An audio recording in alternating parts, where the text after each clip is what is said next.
BBC تقرنيا دحر إسراء دقائق كجمريو نكتكتاتلنا نعدم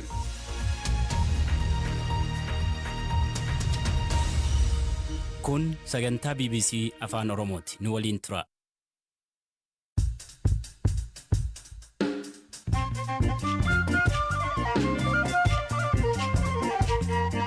Yooya malee yooya dhaggeeffattoota raadiyoo BBC afaan oromoo nu dhiyaadha bakka nu dhaggeeffachuu jirtan cufaatti sagantaan keenya am jalqaba.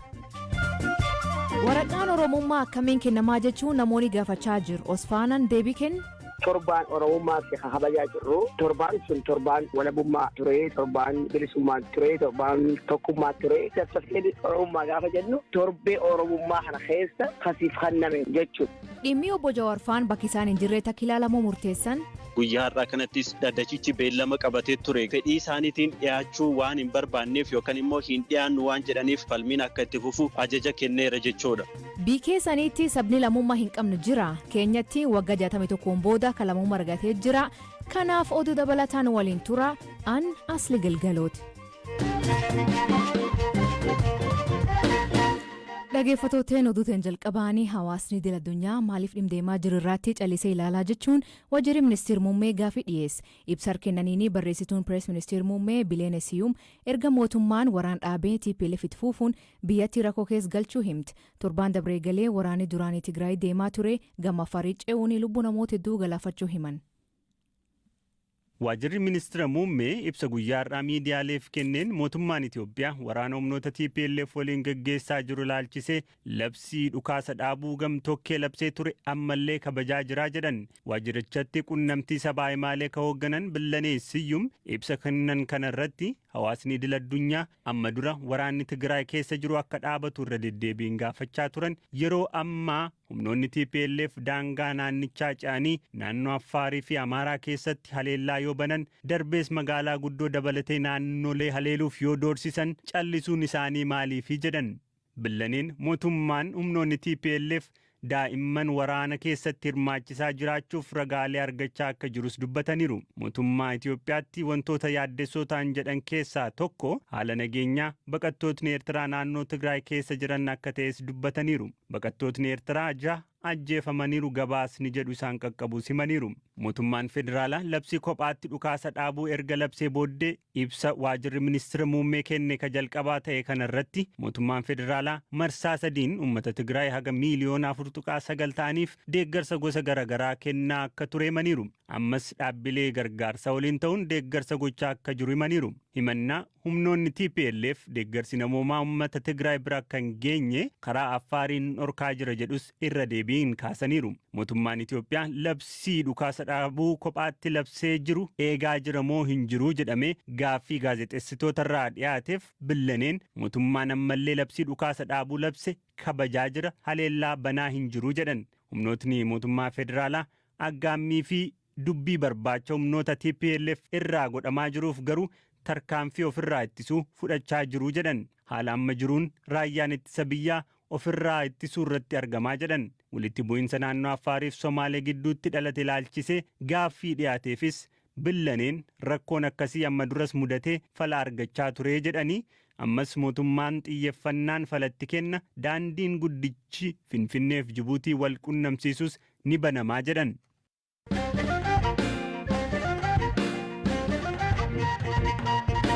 Waldhibdee naannoo Affarii fi naannoo Somaalee hordofee qacufamee daandiin Jibuutii irraa Finfinnee geessu ammallee hin banamne. Sanbata qadabree humnootni naannoo Affaar magaalaa Gabraa'isee uummata nagaa irratti haleellaa raawwachuun rakkoon kun uumama. Miseensa mana maree jaarsolii biyya Somaalee kataa'e obbo Muhammad Musee akka haalli kun fooyya'u hojjechaa jiraachuu BBC'tti. እዚህ አሁን ገርበዒስ ያልሽው ቦታ ቅዳሜ ዕለት ማለት ነው ከፍተኛ ጭፍጨፋ ነው የተፈጠረው። ገርበዒስatti dilbata galgala dhumaati guddaatu raawwatame. Kanaan kan dheekkaman dargaggoonni qaamoleen yakka gara jabinaa kana raawwatan seera duraa akka dhiyaatan gaafachuuf daandii cufaniiru. Amma daandiin bakka lameen cufameera. Daandiin konkolaataa Dawwallee Dirree Dawaa fi Jibuutii wal qunnamsiisu cufameera.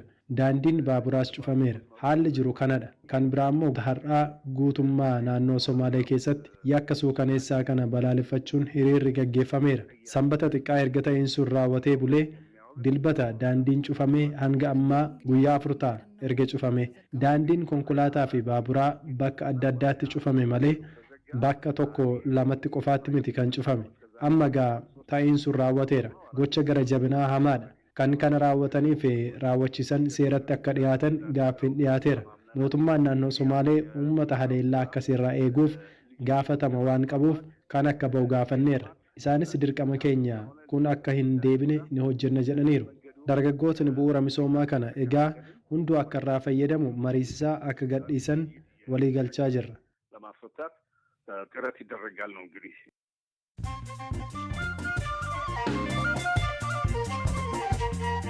Dhaggeeffattoota oduu gaggabaaboo jalqabaanii abbaan alangaa waliigala federaalaa jeneraal Tsadiqaan Gabratinsaayee dabalatee qondaaltota waraana olaanoo TPLF 74 irratti mootummaa federaalaa humnaan diiguuf yaalu jechuun yakka shororkeessummaan himate.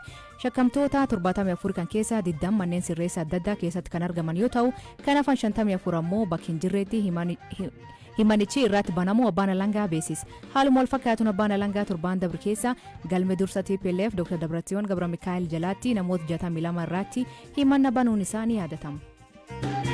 Tanzaaniyaan bulchiinsa pireezidantii duraanii Joon Magufuli jalaatti COVID-19 hin jiru jette amma ejjennoo jijjiiruun lammiilee isii tallaalaa jirti. Pireezidantiin ammaa Samiyaa Suluuhuun tallaalii kan ofii fudhachuun namoonni hundi akka fudhatu gaafate. Magufuliin tallaalii diduun bakka tallaalii fi maaskii waa kadhachuutti ruwayyaa jedhe.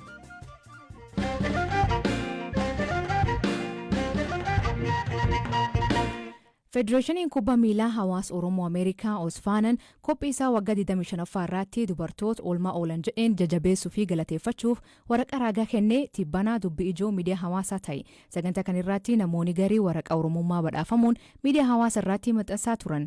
Waraqaan raagaa kun maaliif saartifikeet of oromummaa jedhamee jedhee waayilikeen pireezidantii Osfaanaa adde Makfira Hajee Ahmida Nuuree gaafate. Guyyaa har'aa kanattis dhaddachichi beellama qabatee ture galmee obbo Jawaar Mohaammed faa namoota 24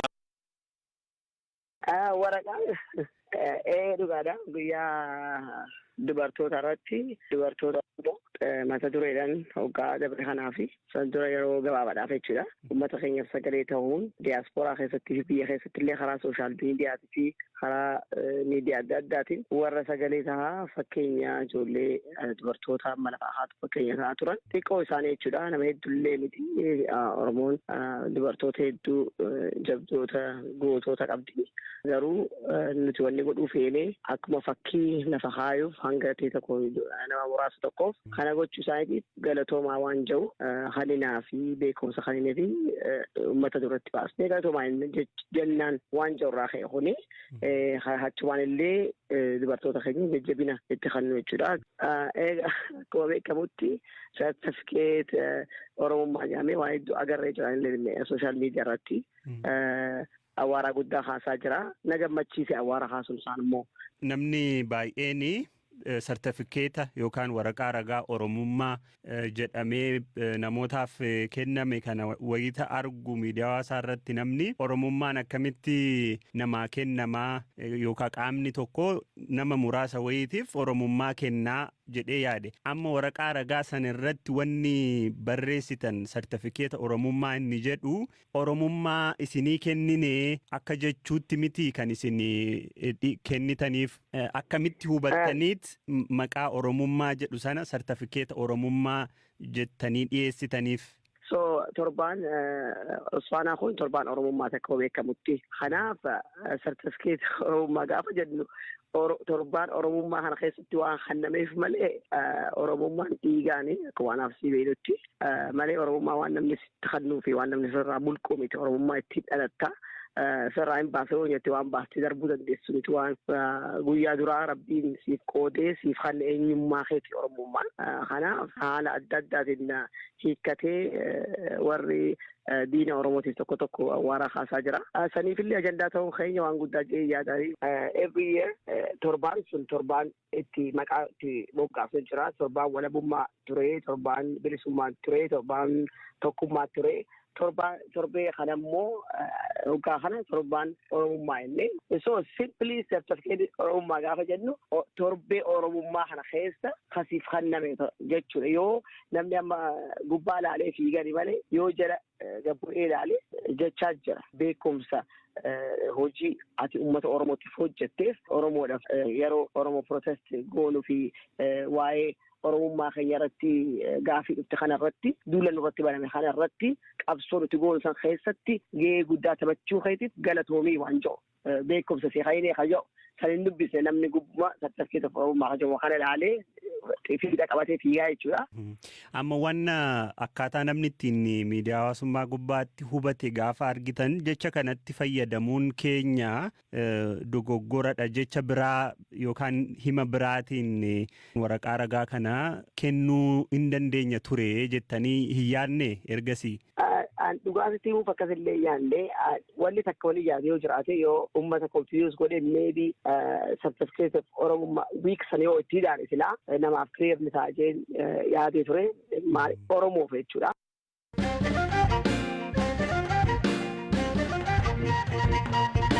Obbo Jawaar Mohaammed dabalatee himatamtoonni galmee isaanii keessatti argaman 4 bakki isaan hin jirreetti dhimmi isaanii akka ilaalamu manni murtii ajaj dhimma nama murtiitti hordofaa akka ture Waayilii Keenabtaa Muxibaabuu akkanaan ibsa. Guyyaa har'aa kanattis dhaddachichi beellama qabatee ture galmee obbo Jawaar Mohaammed faa namoota 24 ilaaluudhaaf jechuudha. Haa ta'u malee himatamtoonni afran obbo Jawaar, obbo Baqqalaa Garbaa, obbo Hamza Adaanaa fi obbo Dajanee Xaafaa dhaddacha irratti hin argamne. Sababni isaanii immoo kanaan dura iyyata lama galfachuun isaanii ni yaadatama. Innis murteen manneen murtii kennan qaama seera raawwachiisuun kabajamaa hin jiru yookaan raawwatamaa hin jiru. Namoonni mana murtiitiin bilisa hidhaman deebi'anii hidhamaati kan isaan jiranii. Kun hanga sirratutti mana murtiitti dhiyaachuu hin barbaannu jechuudhaanis mana murtiitti iyyataniiti kan isaan turanii. Akka fakkeenyaattis dhimma obbo Abdii Raggaasaa kaasuudhaan iyyachuun isaanii ni yaadatama. Beellama darbirratti akkuma yaadatamu manni murtichaa manni sirreessaa Qaallitti akkuma himatamtoota biroo dhaddachatti dhiyeessu isaan afranis yaa dhiyeessu jechuudhaan ajaja kennee ture. Haa ta'u malee manni sirreessaa guyyaa har'aa kana jechuudha fedhii isaaniitiin dhiyaachuu waan hin barbaanneef yookaan immoo hin dhiyaannu waan jedhaniif isaan dhiyeessuu hin dandeenye jechuudhaan mana murtiidhaaf barreeffamaan deebii laatee jira jechuudha. Haaluma kanaanis manni murtichaa dhimmi obbo Jawaar Mohaammed faa kan namoota afurii jechuudha iddoo isaan hin jirretti akka ilaalamu falmiin akka itti fufu ajaja kenneera jechuudha. Habtaamuu himatamtoonni biroo iyyata galfachuu isaanii dhageenye iyyatni isaanii maali? Eeyyeen himatamtoonni guyyaa har'aa dhaddacha irratti argaman akkasumas abukaatoon isaanii dhimmoota garaagaraati kan mana murtichaatiif akka furamaniif kan gaafatan jechuudha. Isaan keessaa inni tokko dhimma bilbila moobaayilaa kan ilaallatudha. Himatamtoonni har'a dhaddacha irratti argaman wayita to'annoo jala oollu yookaan wayita poolisiidhaan qabamnu bilbilli keenya nu harkaa fuudhamee ture poolisii federaalaatiin. Haa ta'u malee hanga ammaatti nuuf hin deebifamne. Haa ta'u malee bilbilichi immoo faayidaarra oolaati kan jiru yookaan banaadha. Feesbuuk illee ittiin fayyadamaa jiru. Kanaafuu namoonni gochaa kana raawwatan dhiyaatanii nuuf yaa gaafatamanii akkasumas immoo meeshaaleen yakka wajjin hidhata hin qabne nuuf yaa deebi'an jechuudhaan mana murtichaa gaafataniitti kan isaan jiranii. Manni murtichaatis dhimma kana yookaan immoo meeshaaleen akkamii kan eenyu akka ta'anii fi harka poolisii kan jiran yakka wajjin kan wal hin qabanne jechuudha. Barreeffamaan akka iyyatanii fi sana booda furmaanni akka itti kennamu manni murtichaa ajaja kenneeti kan jiru. Gama biraatiin immoo galmi obbo Jawaar Mohaammed faa keessatti kan argaman himatamaa afuraffaa kan ta'an obbo Guutuu Mul'isaa lakkoofsi herreega isaanii cufamuu isaatiin yookaan immoo akka hin sochoone taasifamuu isaatiin maatiin isaanii beelaaf saaxilamuu isaanii dhaddacha irratti dubbataniiru. Dhimma kanas lakkoofsa herreegaa isaanii fi barreeffamaan akka dhiyeessan manni murtichaa ajaja kenneeti kan jiru. Manni murtichaa gama isaatiin lakkoofsi herreegaa nuti akka cufamu ajajni hin jiru jechuudhaan dubbateera jechuudha.